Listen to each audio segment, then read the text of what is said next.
Thanks for joining us, everybody. Our first question for Coach Sumlin will be Michael Lev, Arizona Daily Star. Hey there, Coach. Hey, Mike. Hey. You had said after the game that you wanted to take a second look at Grant Gunnell's performance. I'm just wondering, after doing that, what you saw, what you picked up on that maybe you didn't the first time around. Well, I think a little bit, just kind of a parallel course of Luke Harvisick, right? Struggled the first series. No one wants to come out of the gate and with the turnover.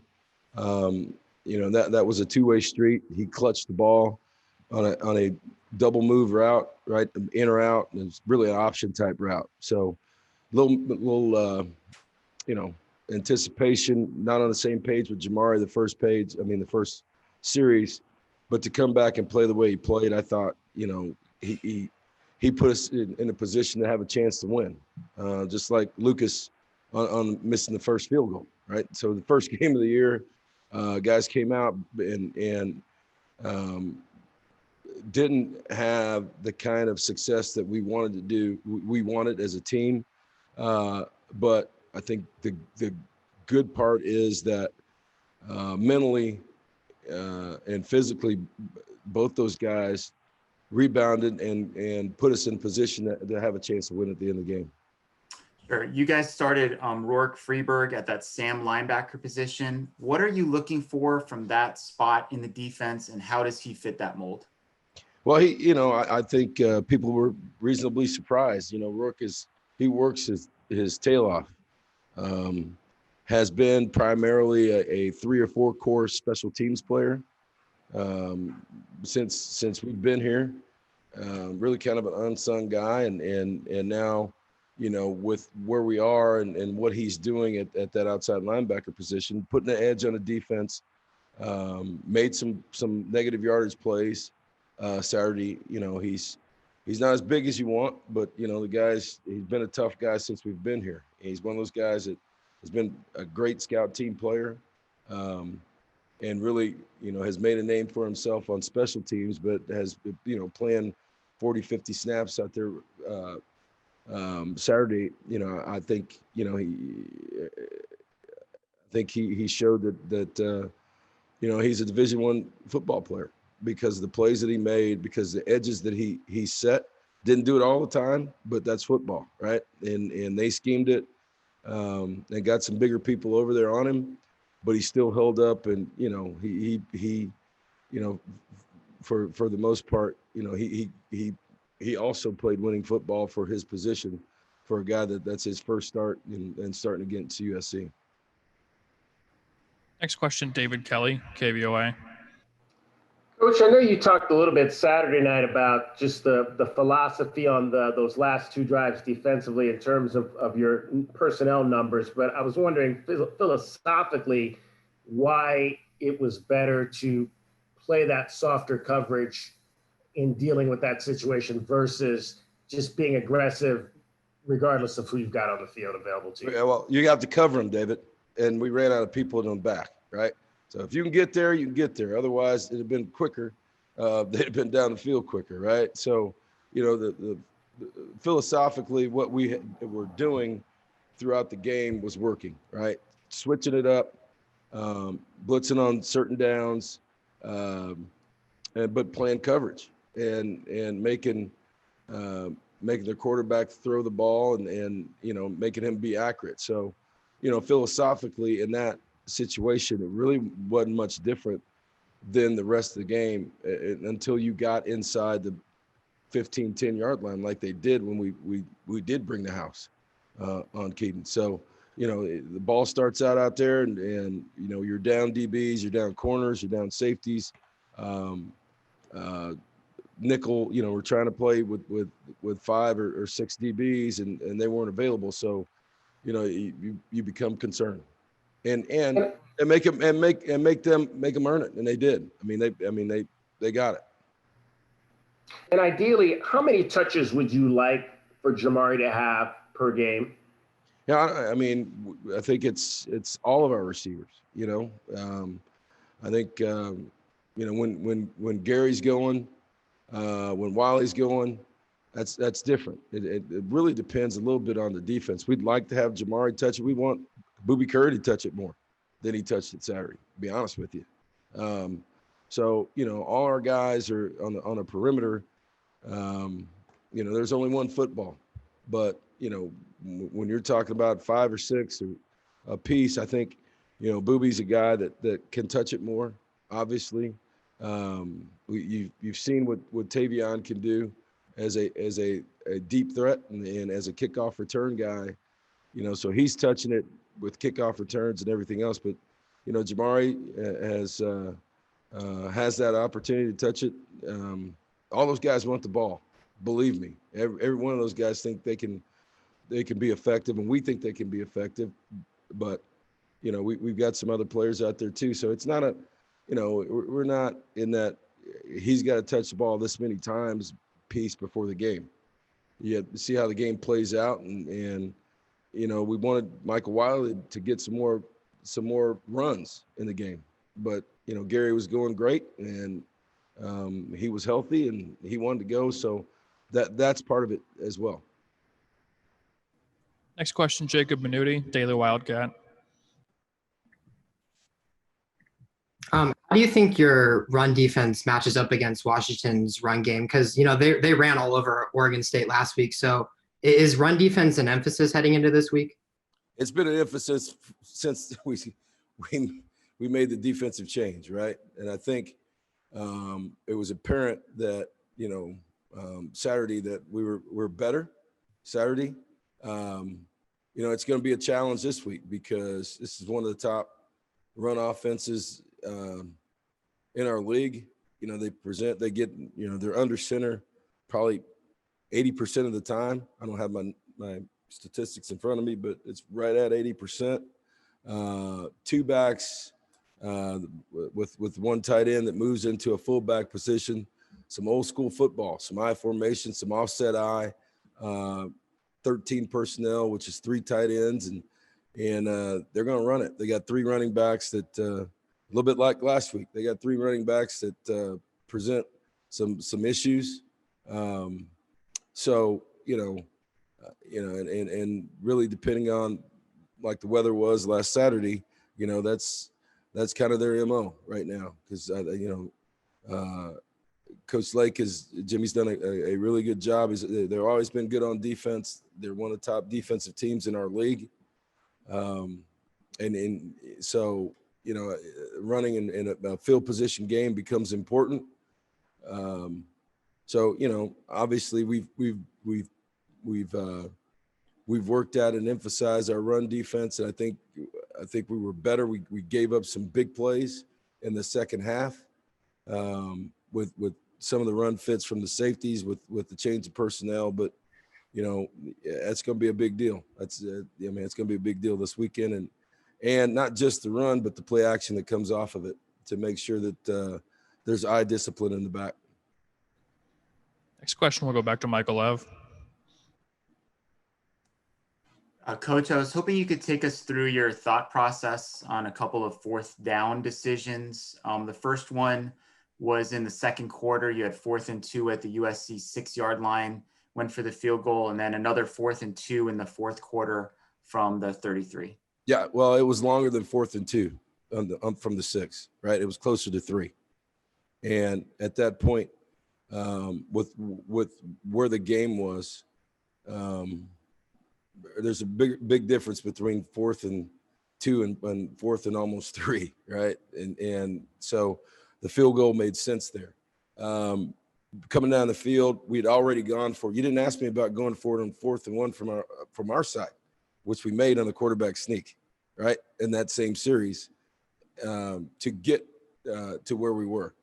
So as long as it works, you guys don't ask. So if you don't take it, right, you'd be barbecuing me right now if we didn't make it on 4th and 1 from our own 40-something, right? So which we did in that same series, and you get down there, and it's 2 plus, and the game's tied. I thought the best thing to do was to take the lead at that point, and the way our defense was playing. Sure. What were your thoughts on Jalen Harris's performance during the game? Did he look like what you thought he could become in terms of his potential? Yeah, it was a real battle. You know, he was a step away. We saw him, you know, he hit the quarterback a number of times, but he's a step, you know, they got it out, you know, and that's a credit to their quarterback. And, you know, their left tackle is a pro. I mean, that was a battle all day. I mean, that's just put it simply. So it's, you know, we obviously, you know, we want to get him loose. He likes his position at 260. He did some other things in the run game that he might not have been able to do last year at 235 or 240. But I thought he pressured the quarterback, you know, and without getting, you know, that can be frustrating to do that all day and not get a sack. But he got there. Heck, the first series of the second quarter, he almost gets the ball gets out and he almost gets a strip sack, right? So, you know, he's really just a little bit behind it.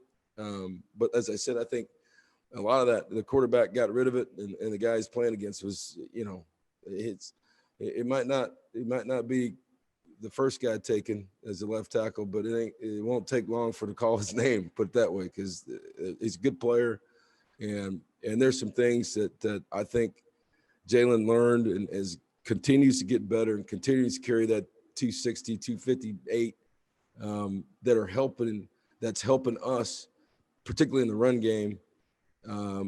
But, you know, there's things that I know he can take away from Saturday that, you know, playing against a quality player like that is going to help us down the road.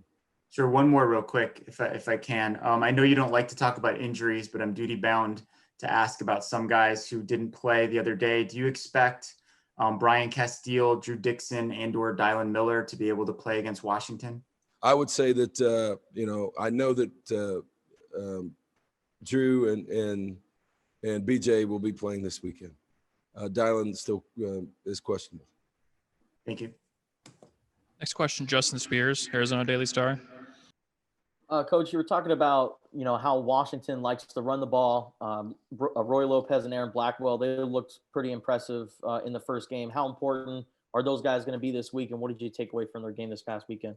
Yeah, I think, you know, as I said before during our fall practices, those guys have, you know, it's a little bit like free agency, right? With these grad transfers, right? These guys come in here and they're playing, and I think you see the difference that those guys make with their size, their strength, and their experience, right? They've been in real football games before, so you know, it's more than just a depth situation. Those guys are holding the point. They're doing some good things, and you know, in a game like this, with a really tight football game like that, you know, we really kind of held some of the young D linemen out. I think, you know, they ran more plays in the second half than they did in the first half. And so, you know, we got a little worn down. I think our defensive rotation up front is going to include, I know this week is some of the young D linemen that you haven't seen, just because of the nature of their offense, their you know, with the personnel sets and with tight ends and fullbacks. So I would look to see this weekend some of the other new guys that are in this program, D linemen, play, but certainly those two guys made a difference for this football team and for our defense last Saturday. Next question, Rich Herrera, Wildcats Radio 1290. Good afternoon, Coach. Question about last Saturday. Can you talk about the atmosphere on television? There was plenty of sound. The band sounded great, but what was it like being there with no fans? And what do you expect as far as the atmosphere up in Seattle playing in a night game? Well, you know, it's just, that's where we are, right? I think our guys are used to it. They watch NFL football. They watch people all over the country. And, you know, we practiced 3 weeks ago in our mock game scrimmage with coming out and doing a lot of different situations with special teams and offense. But, you know, our administration, we set it all up just the way it was Saturday with the ambient noise, the, you know, the up and down of the ambient noise of the PA. So our players were used to it, right? So, you know, I answered after the game Saturday night, which was the same question. I think more importantly, our administration to get families in the stands was more emotional than any of that, because these guys with COVID haven't been home, and their parents haven't seen them just because of the travel. We'd have to quarantine them. There's the other piece that's a sacrifice that these guys have made, that we're not playing, but they can't go home on the weekends, right? We couldn't have parents at the hotel, or, you know, some guys have kids, some guys are married, you know, we can't do that and expose the rest of the team to that. So I think, you know, during pregame and warmups, you know, the fact that, you know, we and our administration and our county allowed parents there was a bigger deal than anything else, because for the last 5 months, it's been non-existent for these guys. They've been here going to school, can't travel, can't do a lot of things. And you know, the parents, you know, that's a rough deal. But I thought that they just, based on the looks and the waves and some things over on our sideline, I think that was more important than anything else. I know it's awful for our fans. We want fans, but, you know, I thought the big step was to have the families there. Couple follow-up questions to preview the game against Washington. 60% chance of rain as of today for game time in Seattle. Anything you do special to prepare for inclement weather in case we do get a lot of rain that night? Yeah, I mean, we have wet ball drills. We do that all the time. So, you know, what's more important is, you know, what that ball looks like between the center, which you saw last night on Monday Night Football, right? You know, between the center and the quarterback, you know, receivers and our specialists. So, yeah, we do that all. We sprinkle those in all the time, just with wet balls. One more follow-up. Can you preview the Washington defense and what challenges they might present to your offense? Yeah, I mean, that's, you know, as I said, Coach Lake is, you know, they've been good, right? And as a head coach, you know, they're always sound. They run to the ball. You know, they've been great. You know, he's a co-defense coordinator. The other co-defense coordinators now the coordinator, but you know, they've always been solid up front. They're rotating guys up front, the big, strong, one of the top defenses in the league. So, you know, that's particularly against the run. So, you know, we've got our hands full this week, going on the road and playing a Washington team that really kind of took over in the second half of this football game, the football game they played last week, and defensively and offensively, and you know, that's who they are. They want to play good run defense. They want to keep you behind, get you behind the chains, make you and play a field position game, particularly if you get that kind of weather, and then run the ball and get some play action off of it. So it all works together. And you know, whether it's, you know, you can see it offensively, you can see it defensively. They really haven't changed that much, but you know, we've got to be able to handle things. You know, as someone asked about a run defense, it all works together, and the field position in a game like this becomes important. And like I said, with that being said, I thought, you know, I thought our punter, for his first game, I mean, for his first true action in a game, I thought, you know, if he had told me he was going to go, well, we only punted 3 times, but if you were going to say he was going to average 45-3 or something like that for the game, we'd take that every week. So that becomes important in a game like this also. Next question, David Kelly. Hey, Coach. Obviously, we saw Cal take the late switch this week and head to Pasadena. And I was wondering, you talked about this a little bit last week, but do you guys have like a blueprint in place for what you would need to know, when you would need to know it, in order to take a game switch if you were presented with that late in the week? I don't know if it's a blueprint, David, but I think I personally think there's a amount of time that's necessary for to be able to play another opponent, from not just from a coaching standpoint, but from some other issues, logistics. When we go on these road games, when our game was canceled the first week, our truck was somewhere past the Grand Canyon, headed to. So, I mean, it was, so it's easy to do that if you say that, but our shoulder pads leave Thursday night or Friday morning, headed to the game that you're supposed to be playing. I think it was a little bit different in the logistics with Cal and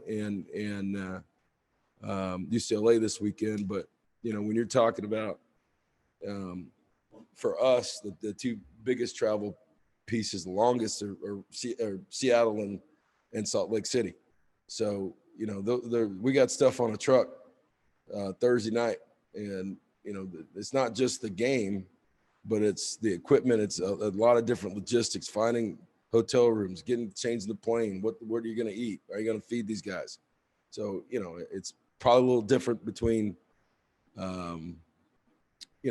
between Berkeley and LA than it would be in some of the further destinations. We have time for one more question for Coach. We'll go back to Michael Lev.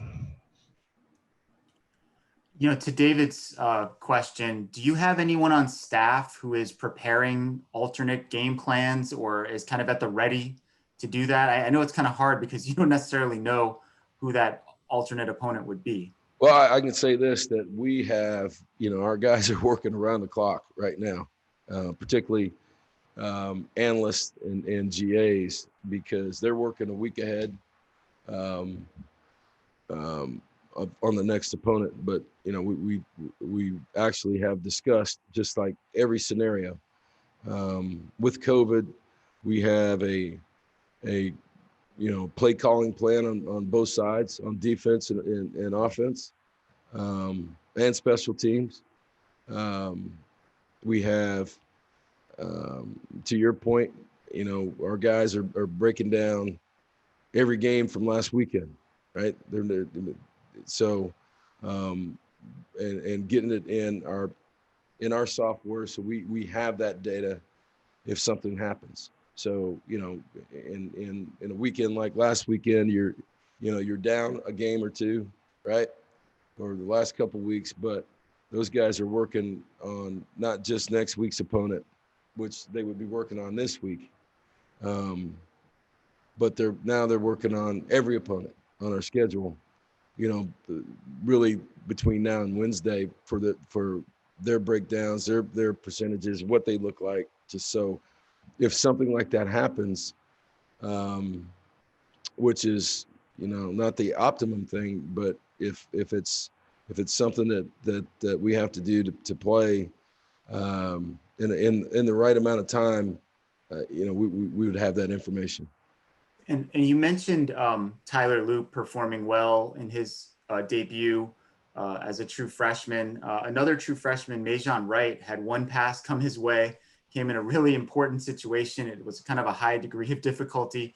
Can you just kind of describe that situation and what kind of player he is? No, those guys are, Majon is really talented. He, and I think you saw the play he made. His first college catch wasn't easy. Not just to make that play in a man-to-man decision, a man-to-man situation, but to get his foot down and make it look that easy. You see what kind of talent he is. So, I think, when you see him and Booby, right, and Stan is just playing his heart out, and so we've got some guys on the perimeter, along with Cunningham, that can obviously really run, that gives us a bunch of weapons on the perimeter, particularly with getting Drew and BJ back this week. All right. Thank you, everybody. That's all the time we have for today. We'll be back tomorrow with our student athlete availability. All right. Thanks, guys.